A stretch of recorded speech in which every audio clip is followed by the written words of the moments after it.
HELP is a condition that you don't just wake up with and say, gee, I think I got HELP, I better get to the doctor.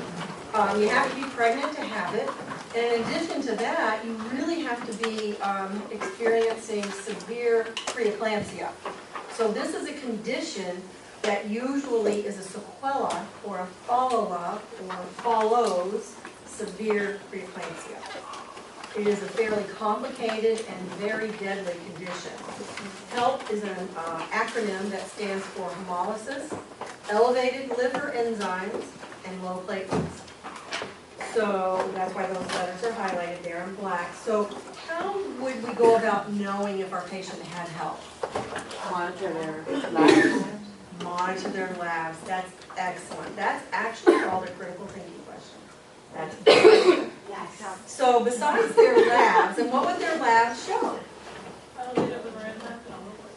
That's right. That's right. Elevated liver enzymes and a low platelet count. And what about hemolysis? What does that mean? Your red blood cells have been broken down. You can do this by being nice to your patient and drawing their blood, venipuncture for blood tests for whatever, by choosing the teeniest, tiniest needle you can. But what happens when the blood goes through that tiny needle, because she's such a little bitty old lady, and you don't want to hurt her, when he gets to the lab, is they call you and say, hey, that specimen you sent us, it's hemolyzed, you need to do it again. So now, the little old lady you were so nice to, you have to poke her again. Where if you just use a reasonable sized needle, like a 22 the first time, that wouldn't happen. Similar cause of hemolysis for HELP, because it follows preeclampsia. In the condition of preeclampsia, at this point you just have to accept it, is vasoconstriction. All the blood vessels in the body, the brain, the liver, the kidneys, the stomach, the uterus, they're all vasoconstricted from this process that causes preeclampsia. So because of that, the blood vessels are small, constricted, and the red blood cells get broken down as they travel through these blood vessels.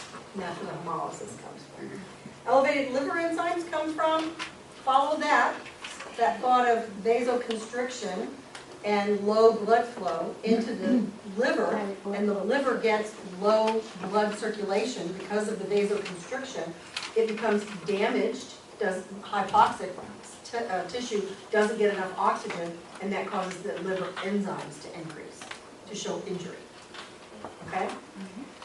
A little more complicated on the low platelet count because what happens is the body perceives with this vasoconstriction that there's injury in many places in the vascular system, and it sends all the platelets to go and repair these little bleeding spots, so it thinks. And so there are few circulating.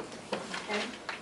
Now, another sign of this is epigastric symptoms. So when we have preeclampsia, sometimes the patients have epigastric pain, and you'll see on my video that's caused from an enlarged liver that causes that. And it's sometimes considered a sign of impending seizure. So epigastric pain is a big deal with a preeclamptic patient because it may mean that they're going to HELP. It also may mean that they're getting ready to have a seizure.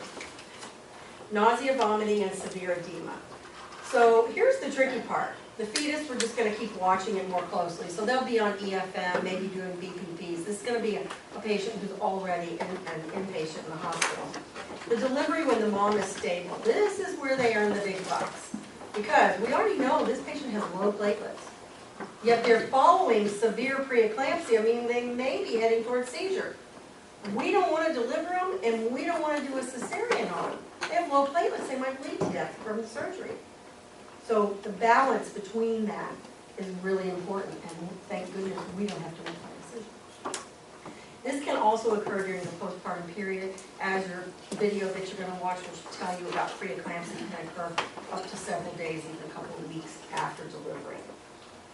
And I won't go into all that now because it's on there. So the next thing we're talking about is RH sensitization.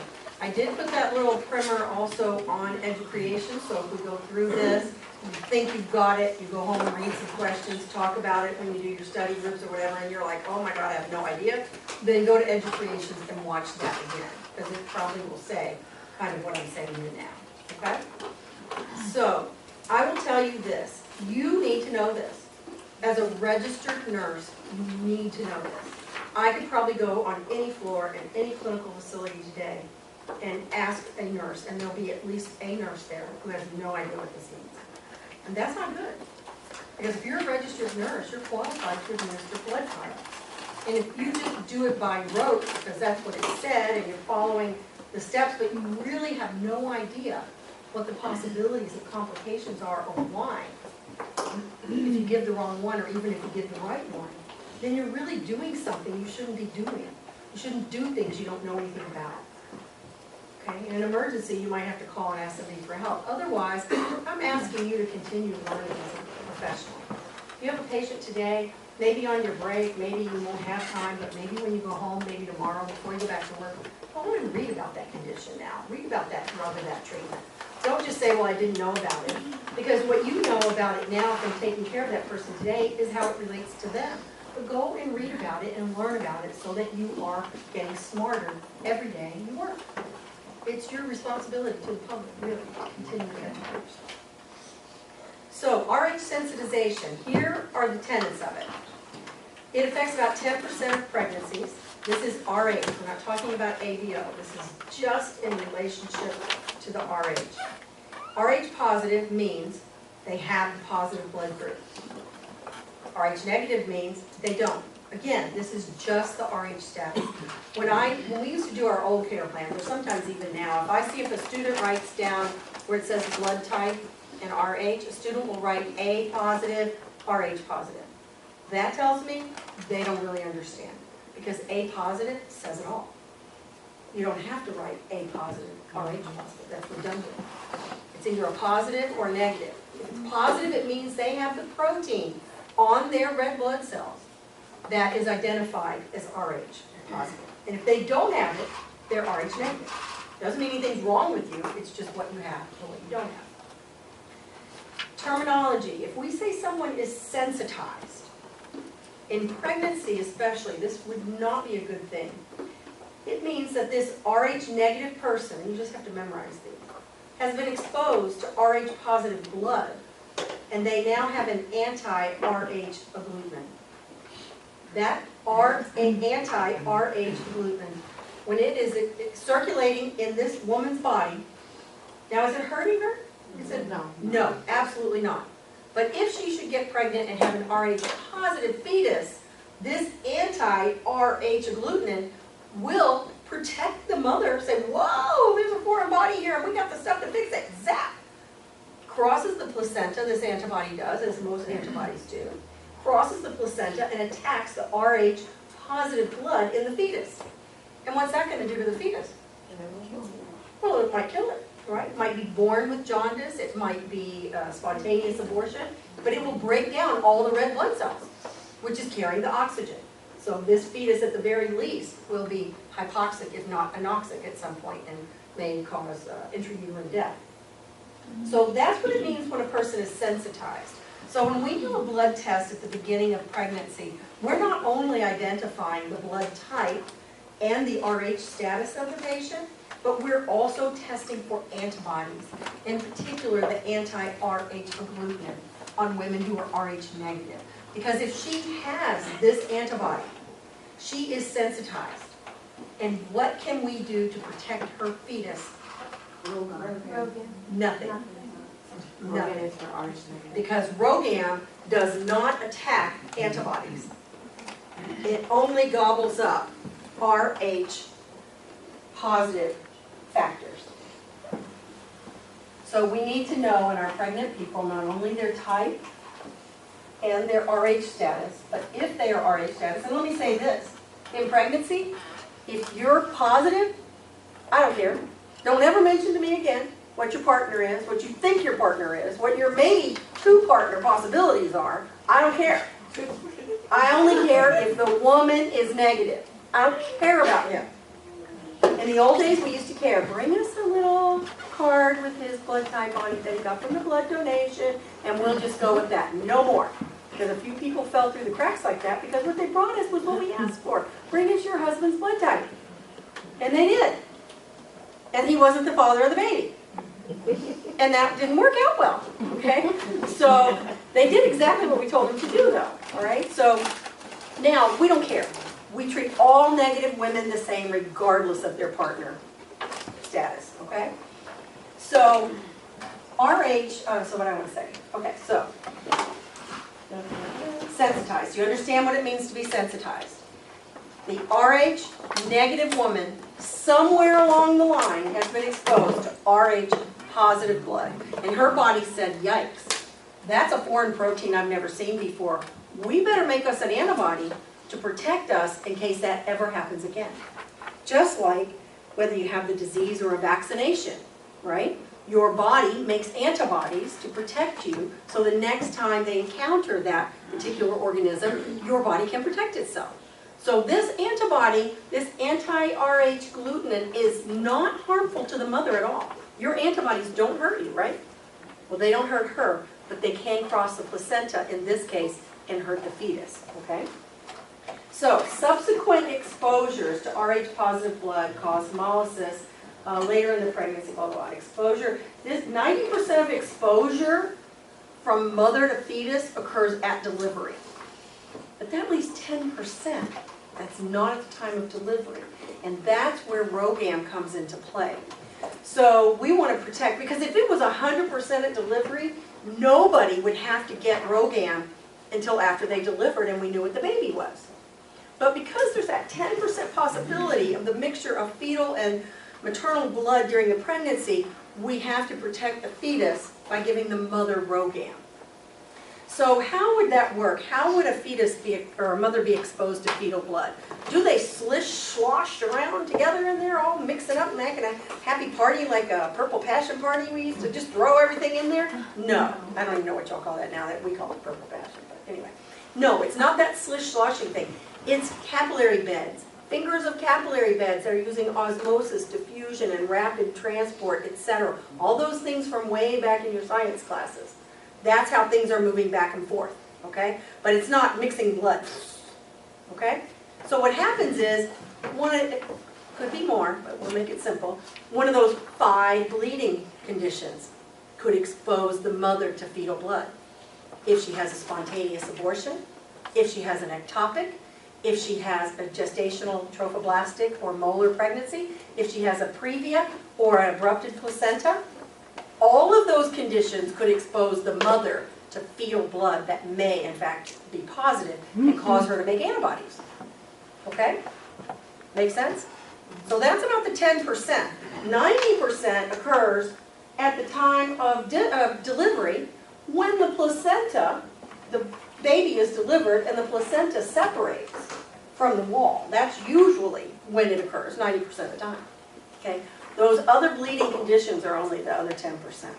So what happens is, RhoGAM is like, does anybody remember Pac-Man? I don't know if you remember. This is RhoGAM. And the only thing RhoGAM eats are RH positives. RhoGAM does not eat antibodies. So once you are sensitized for life. Just like your antibodies supposedly for varicella, measles, mumps, rubella, hep B, pertussis, once we've got the antibodies to protect us, we have them for life. So do you have these. You can't get rid of them. So if mom is sensitized, now what I'm going to ask you again, what can we do to protect our fetus? Nothing. Okay? That's not quite the truth, but I'll tell you in a minute. So RhoGAM eats this. Now, some learned people, this RhoGAM we started using, I want to say in the middle 50s or so, around the time I was born. Prior to this time, these babies were almost always spontaneously aborted or intrauterine fetal demise or, we call it when they're born now, stillbirth, that kind of thing, or born severely jaundiced and died from that. Because there was nothing that you could do if it happened. Okay? Now we can prevent it by giving RhoGAM. We want to give it, we usually say, and most of your test questions are going to say within 72 hours. I will tell you that in actuality, it's longer. So if you see somebody get RhoGAM at 6 days since their potential exposure, like vaginal bleeding from whatever, don't think, well, don't they know it was supposed to be 72 hours? They do, but there's still some effect, even a little bit later. But somebody did some studies and said RhoGAM will eat most of these Rh positive cells with it, as long as we have it on board within 72 hours of the exposure. And when I say exposure, what do I mean? I mean spontaneous abortion, ectopic, gestational trophoblastic disease, previa, and abruption. Those 5 bleeding episodes. Okay? As long as we get it on board within 72 hours, we will stop the mother's immune system from making antibodies. How? Because the RhoGAM is just going to eat them all up. There'll be nothing for the immune system to see. It won't be able to make it because there's nothing there. Question? Clear as muddy water? Yes. Can I make it any clearer? So, we have a pregnant woman. She's, what Rh status do I care about in reference to this? Negative. If she's positive, do I care? No. What if she says, but I'm positive and my partner's negative? Doesn't matter. We don't care. So we very nicely cut that off. No more talking about that. We got other things. Okay? So Okay. for the first pregnancy, she doesn't have to have the RhoGAM unconsequential if she has any other pregnancy. We're going to talk about that when we do get RhoGAM. Under right there, okay? So give me one moment. So I think I've already mentioned this. If you notice up here in green, it's not test material, but I just want you to know that sensitization, any exposure, production of antibodies can occur with less than 0.04 milliliters. Okay? That's not very much, is it? 0.04, not 0.4, 0.04. 4 hundredths of a milliliter. Okay? So that's why this is important. So, wow, I've already said that. Now, I believe we mentioned this in your last unit on jaundice. Indirect and direct Coombs. Which one is on the baby? Direct. Coombs test for, you all know this? Or do I need to say it? Coombs test for the same thing in direct and indirect. The exact same thing. It's looking for the same thing, but in 2 different places. Okay? Coombs test is looking for maternal antibodies. Those anti-Rh agglutinins. It's looking for maternal antibodies, but in 2 different places. So what 2 different places are we looking for those anti-Rh agglutinins? In the mom and in the baby. Okay? The easiest way to remember it is, if it directly affects the baby, who's the one we really care about? It's direct. If it has a direct impact on the baby, it's direct. Now, I've told this story before, but I had a student who was in the NICU, and the nurse, who had been a nurse for quite some time, told the student, they had a discussion about the Coombs status of the baby, and told it in the complete opposite. So the student said, oh, I thought it was the other way around, that the direct one affected the baby directly. And this nurse, and I really don't ever want you to do this nurse said, no, I've been working in the NICU for X amount of years, I know what I'm talking about, blah, blah, blah, blah, and continued. Now the student was also a very smart student, and so he said, oh, okay. Say no more. Of course, at his break, he looked it up, made sure he was right. I bet she did too, and I bet she felt like a fool because she was wrong. Okay? So I'm just saying, be careful about how you say it. Okay? So if the Coombs test directly affects the baby, it's the direct Coombs. And the other one's the other one. But they're looking for the exact same thing. The antibodies to the anti-Rh agglutinin, either in the mother or the baby. Now what that means is, what would you be concerned about if you had these antibodies in your newborn?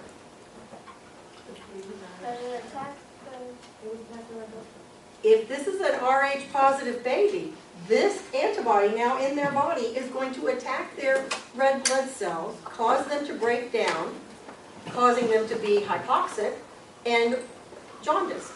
from hyperbilirubinemia. See how all that kind of works together?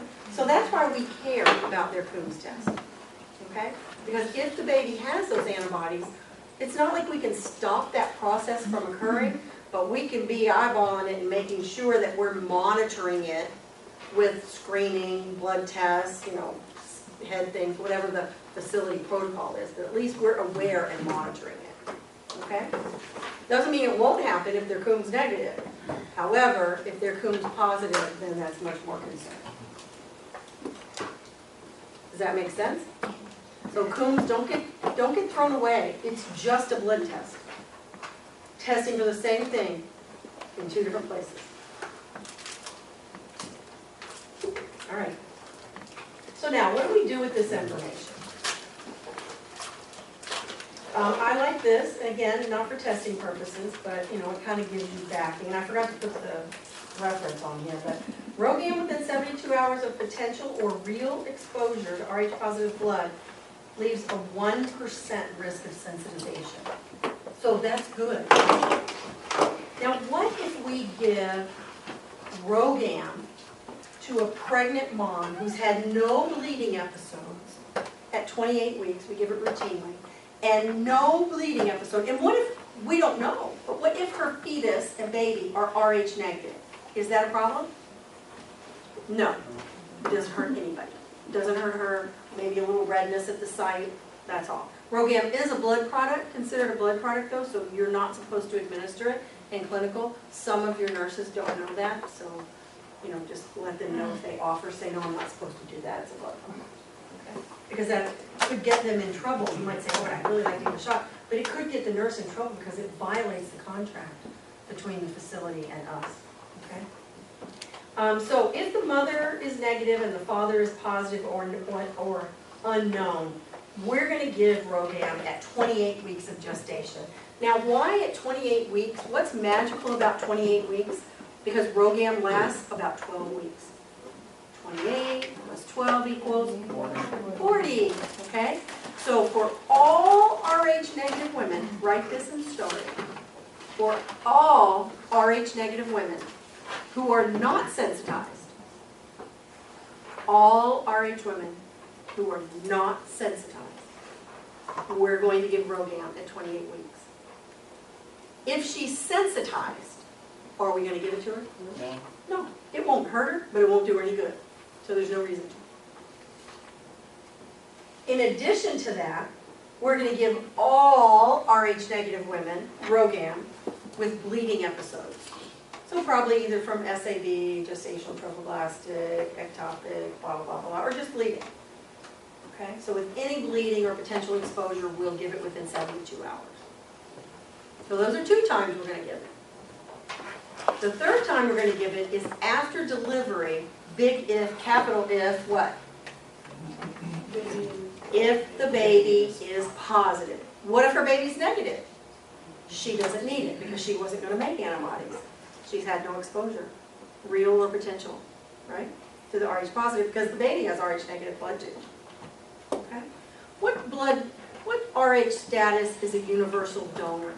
O positive. What Rh status? Oh, Rh status. Rh status only is a universal donor. Negative. Negative. Negative. Because there are no extra proteins on that red blood cell. And what our body immunologically reacts to are foreign proteins. In this case, an Rh factor. Okay? So Rh status-wise, the universal donor is negative, and the universal recipient is positive, just for Rh status only. Means they already have it, so it doesn't matter what the Rh is of the donor blood. Okay, questions on that? Oh, and what do we do for these sensitized moms who we know based on the Punnett square, Punnett or Punnett?